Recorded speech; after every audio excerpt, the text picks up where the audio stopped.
A grandi linee quello che ci dice, andiamo a linee più sottili e ben precise, che cosa vede la nostra dottoressa commercialista Cristina Rigato, poi sentiamo Nardo che cosa ne pensa della questione, perché i consumatori sono parte purtroppo in causa. Allora, quello che è stato letto sono, diciamo, l'anticipazione del disegno di legge che poi vedremo cosa verrà approvato. Nella sostanza quello che io vorrei un po' evidenziare in questa sera è che riconferma di un qualcosa che c'è già con proroga.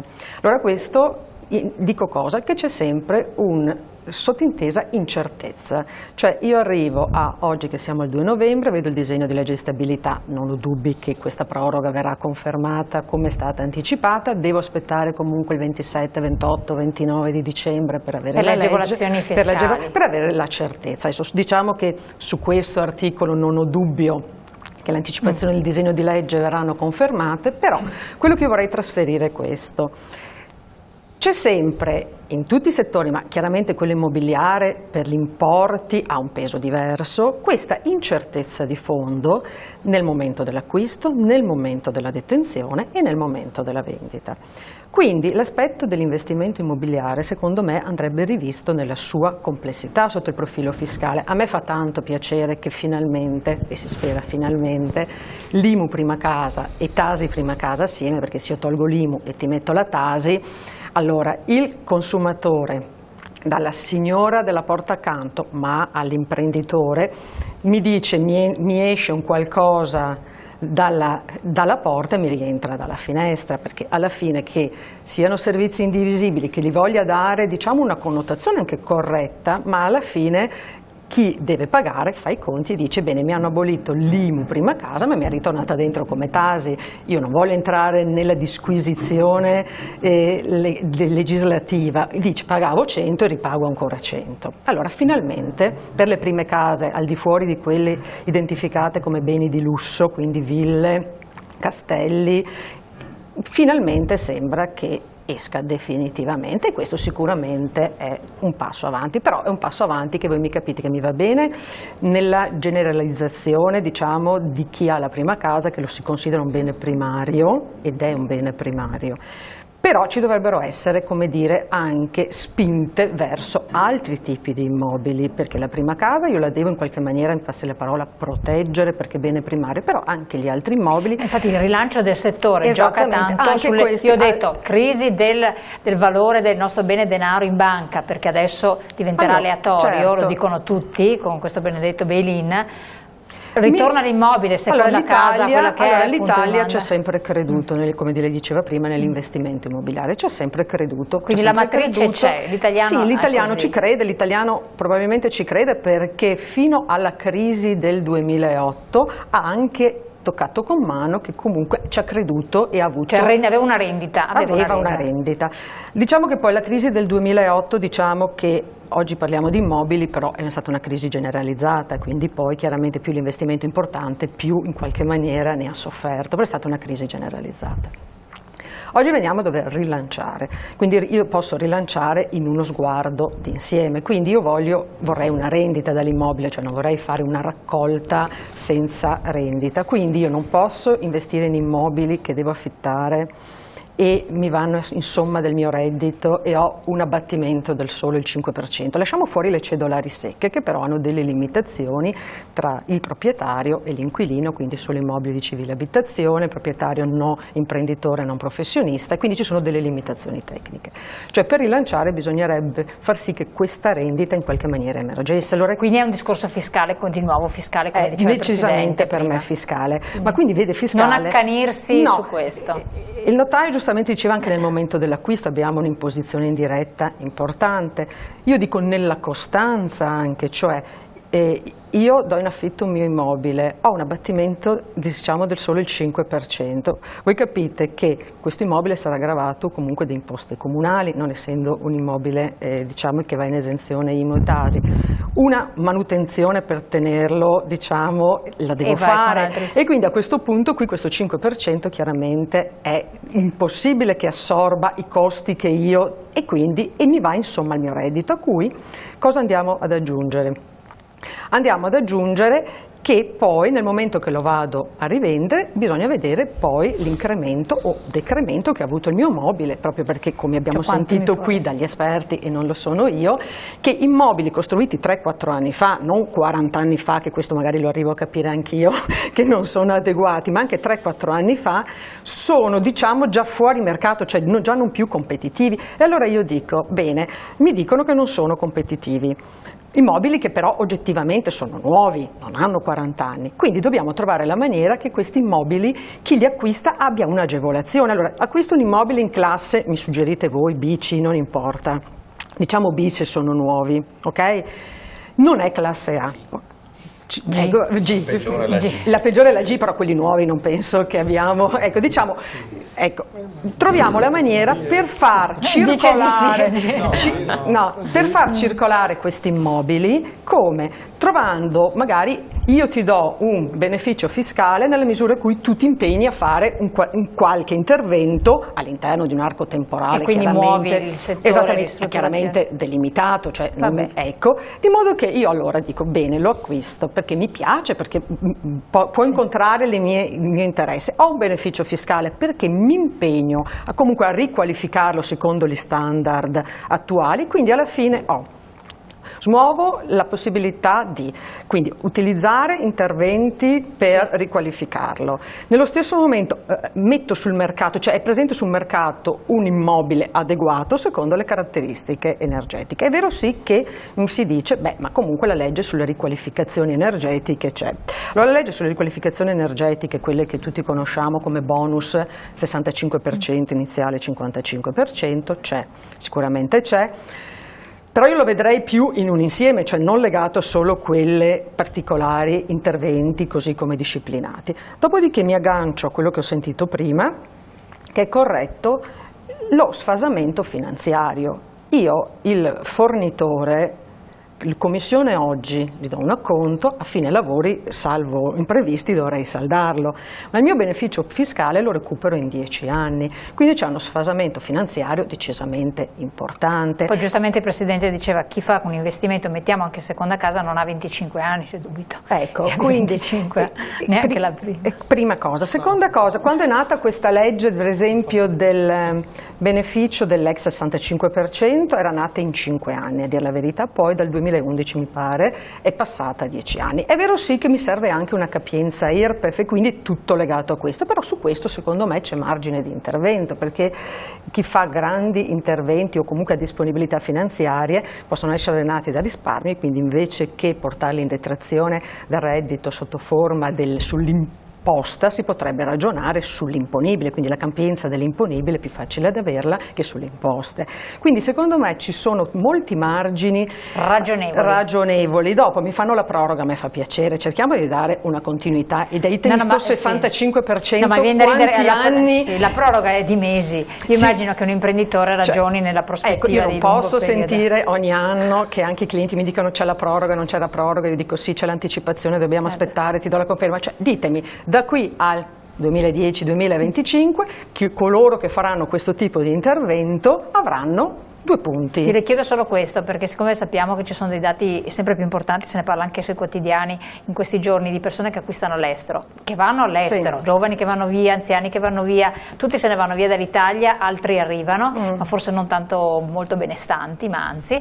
E chi compra all'estero ha le stesse problematiche, in regola sempre, perfetto, che ha chi compra in Italia? Allora chi compra all'estero deve pagare anche delle tasse in Italia sulla detenzione, diciamo, di un patrimonio all'estero. Si fa una dichiarazione, si chiama quadro RV, che adesso non stiamo a tagliare, e si dichiara e si pagano delle imposte. Ma non ha le stesse tasse di là, ecco, allora questo diciamo nella media pagano meno. Dopodiché bisogna vedere singolarmente. C'è da dire che comunque diciamo che hanno comunque investimenti più certi nella redditività e soprattutto sono realtà normalmente, senza elencare i paesi, ma comunque si possono immaginare, che hanno più stabilità.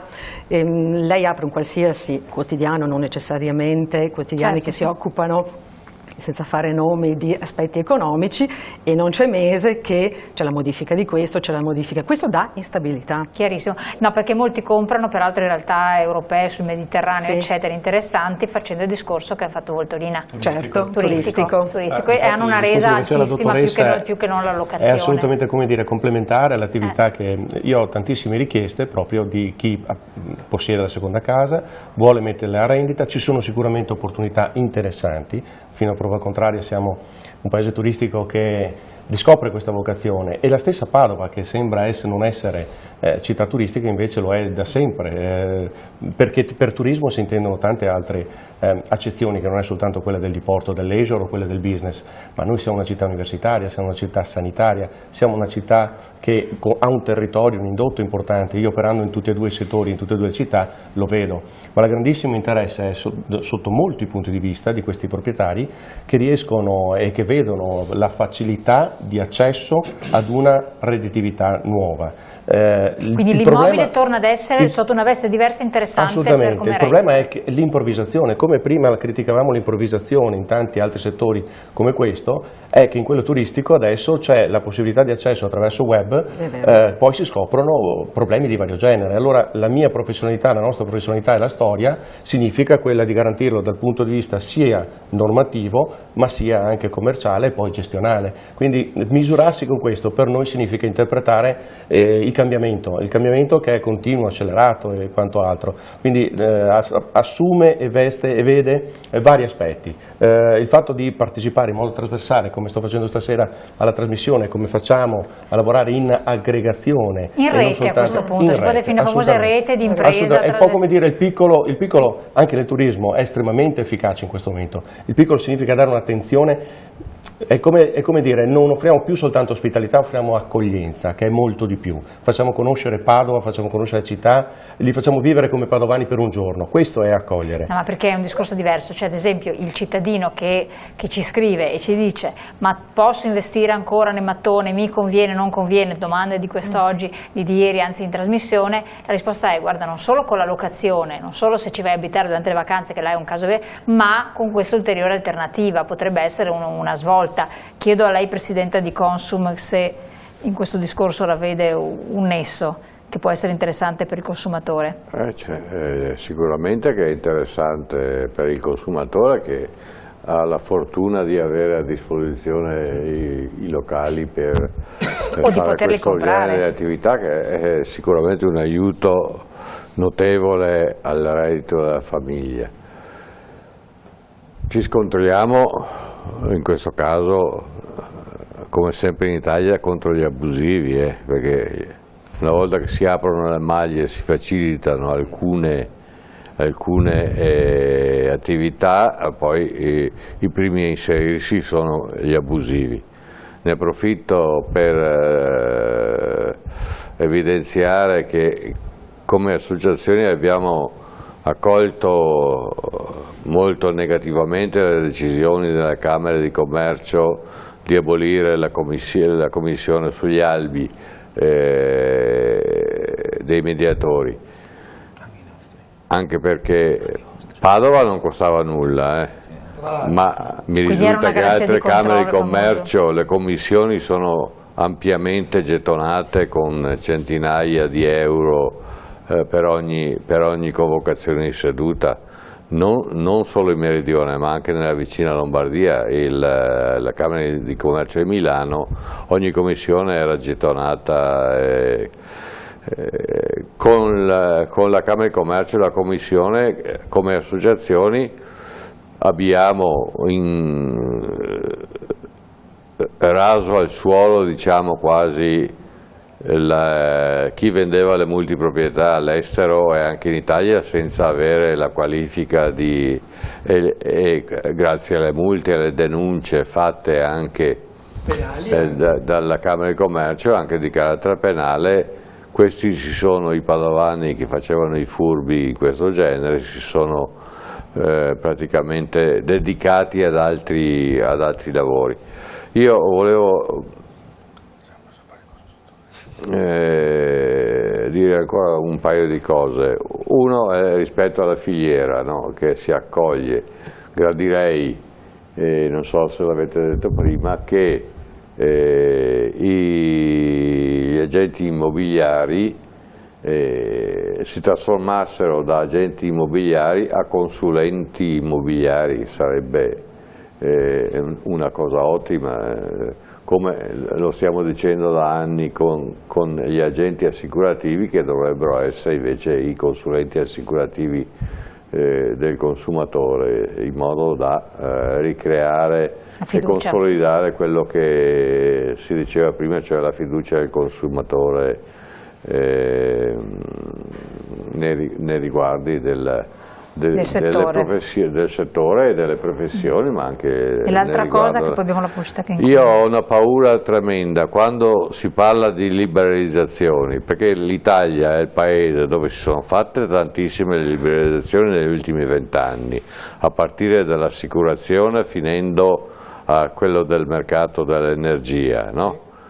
Però è strano il paese Italia, perché quando si liberalizza significa che i prezzi salgono verso l'alto in maniera abnorme e se ne fregano altamente di quello che ho studiato anche io a scuola, della legge della domanda e dell'offerta. No.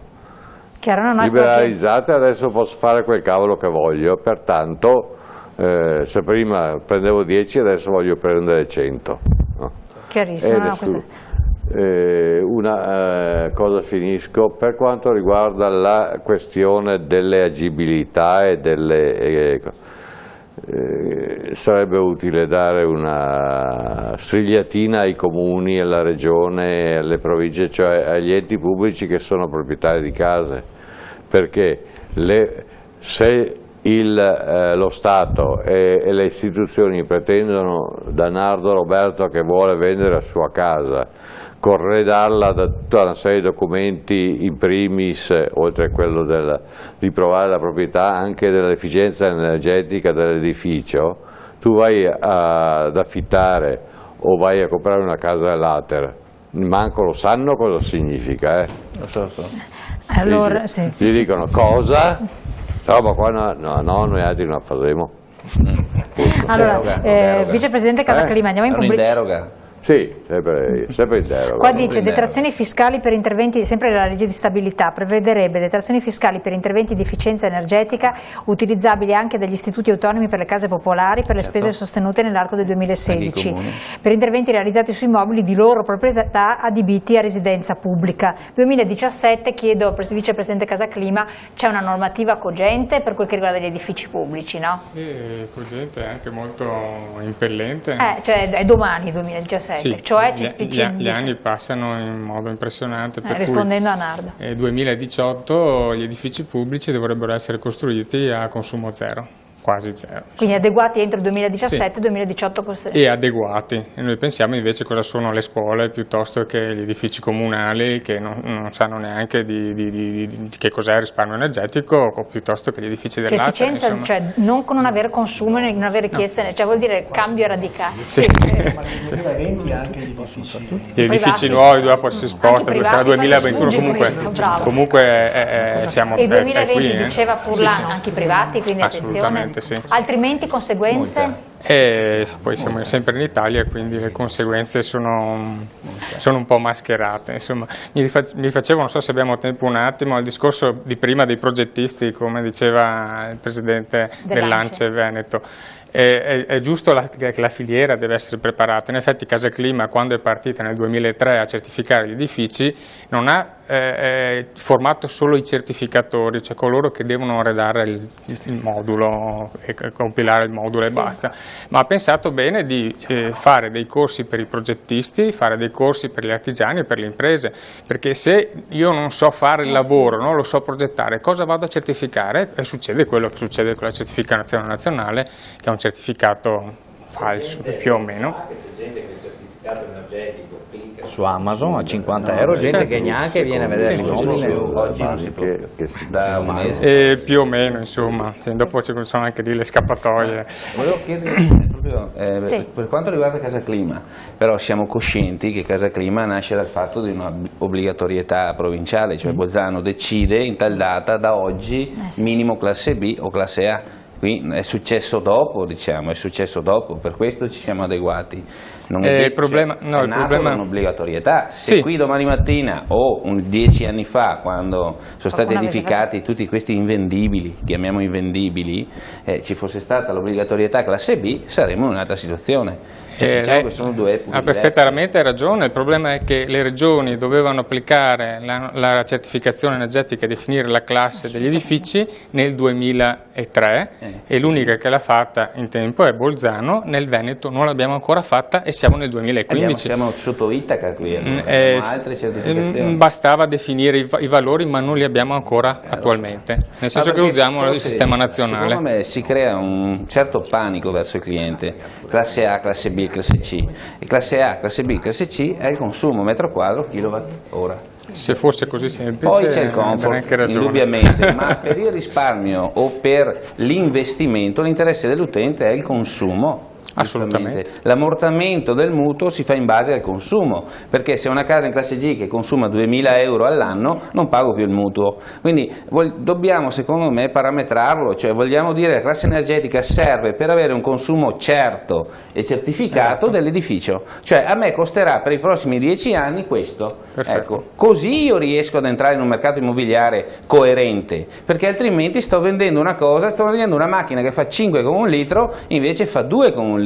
È lo stesso motivo, quindi l'immobiliare si muoverà quando ci sarà certezza di investimento. Altra cosa, l'investimento immobiliare ora è plausibile per il privato. Lei mi insegna che il potere d'acquisto è caduto completamente, le banche giustamente non finanziano più o rifinanziano al limite, però se guardiamo l'estero, perché noi guardiamo provincia di Bolzano, guardiamo Austria, ci sono i fondi di investimento immobiliare, dicevamo prima, dove il padrone dell'immobile o degli immobili è uno solo e c'è una quota parte dell'utente, perché investire nell'edificio adesso con tutto l'invenduto che c'è giustamente, costruire nuovo bisogna demolire, però bisogna che chi demolisce parametri l'investimento con la demolizione, perché se io devo pagare suolo, non edificio quando costruisco, perché altrimenti l'investimento è troppo alto, giustamente. Altra cosa, la fiscalità, lei ha detto una cosa giustissima, noi leghiamo tutto alla fiscalità, facciamo risparmio energetico per la defiscalizzazione, non perché si sta meglio o perché si spende meno, no, lo facciamo per la defiscalizzazione. Legare tutto l'investimento delle ristrutturazioni da adesso a 10 anni alla detassazione non ha un senso logico. Ma lì è un fattore culturale, è lì un passaggio ulteriore, è un fattore culturale che tutti spenderò meno, starò meglio, l'edificio varrà di più, questo viene dopo, guardiamo sempre la fiscalità. Perfetto, dopodiché c'è un'altra cosa però da sottolineare, che ante queste norme che hanno dato la possibilità al privato e per quel che riguarda il beneficio energetico anche alle imprese, però le imprese non mi interessano per quello che devo dire adesso, e c'è stata un'emersione di un indotto che non risultava, perché insomma noi siamo italiani con mentalità italiana, chiaramente uno ti dice bene, per fare questo lavoro costa 100, dopodiché giusto. Lei mi subentra garanzie, caldaie eccetera, non voglio entrare in dettagli di alcuni interventi dove comunque... Sta parlando del lavoro in nero. Esattamente. Perché sennò il giro di parole allora che non emergeva, ecco, che suona meglio.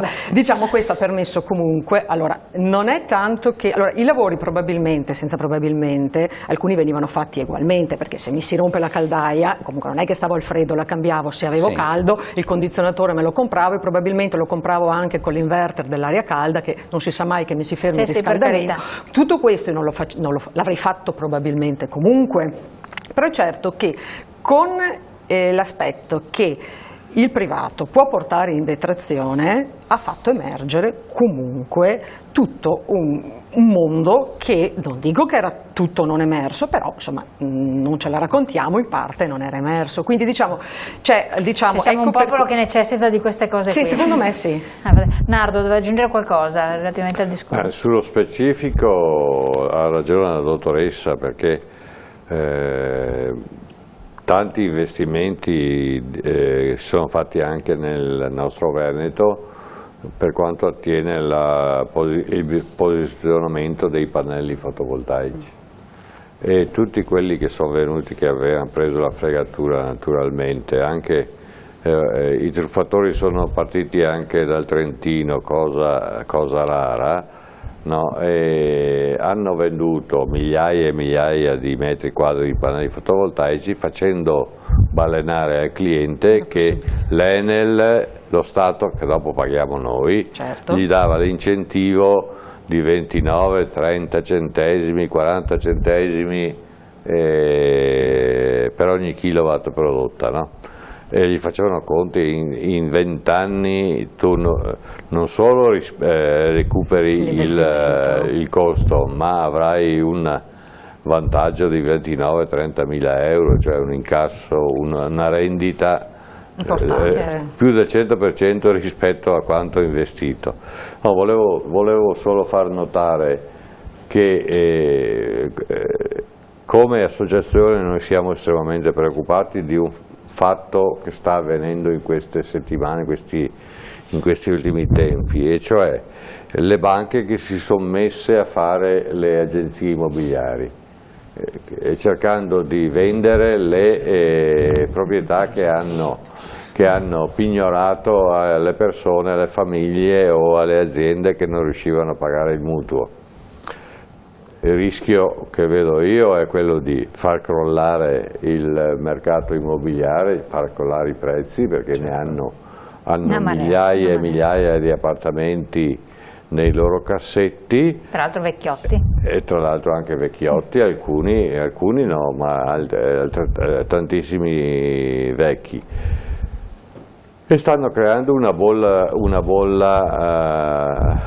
negativa nel nostro paese, come del resto non hanno esitato a fare nel decennio precedente a questo, quando si sono inventati la professione di intermediari finanziari, e cioè hanno venduto titoli carta straccia e hanno messo in crisi le famiglie, hanno messo in crisi il paese, hanno messo in crisi l'Europa inondandola di carta. Quindi questa è un'altra problematica che emerge. Non voglio fare il cattivo profeta, ma secondo me è la stessa identica situazione di nuova bolla. Adesso do la parola sia a Gianni Bacco quanto al presidente di ANCE Veneto. Pubblicità, pochi secondi, poi ritorniamo.